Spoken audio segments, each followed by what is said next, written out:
Hello, good day and welcome. My name is Mr. JB and today we're going through a PhotoPea tutorial showing you how to wrap an image or warp an image around another object. So best example is what we have here. Now to start, I've already got my cup inside and I've got my logo. I'm going to do the Starbucks logo. You want to make the logo smaller than what you think you're going to make it. I find that that is like the pro tip for making this look as good as possible. Once we've got our image in there, great. We are going to go to edit and we are going to go down to transform. Go through here, we're going to go to the middle section that says warp. We're going to click that.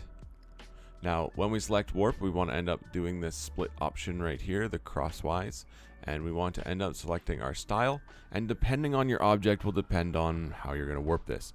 Now, most people are probably doing this on a cup for like their logos for some form of promotion and stuff like that. So if that's what you're doing, lower arc is probably what you're aiming to do. If you're looking at this cup from below, you'd want upper arc. And basically depending on how your image looks or whatever your background is will determine what your starting point is. So for me, I'm selecting lower arc and it's already started to kind of warp my image. I'm going to end up clicking just somewhere lower so that way it gives me another warping point, and then just do some minor adjustments to make this work for you.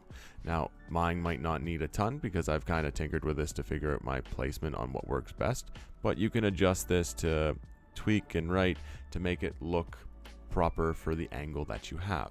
Once you have it the way that you want it, you can just press Ctrl D, which will deselect stuff. If that doesn't work, you can just click off of your image, and now boom, I've got my Starbucks logo. Now that Starbucks logo doesn't look amazing, but I'm just doing this as like a quick general idea on how we go through this process.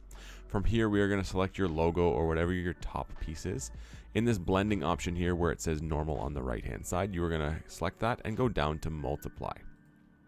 Once you select multiply, it will kind of change the color of that as I jump back and forth. You can kind of see how it's going from lighter to darker because it's actually kind of matching some more of those hues and some more of those things to make the image look like this actually belongs there. Now with that, that's all this tutorial is. It's really straightforward and really easy. Again, you'll manipulate this based on your specific image. But as always, thank you so much for watching. I hope you enjoyed and I hope you learned something. Have a wonderful day. Take care and be safe.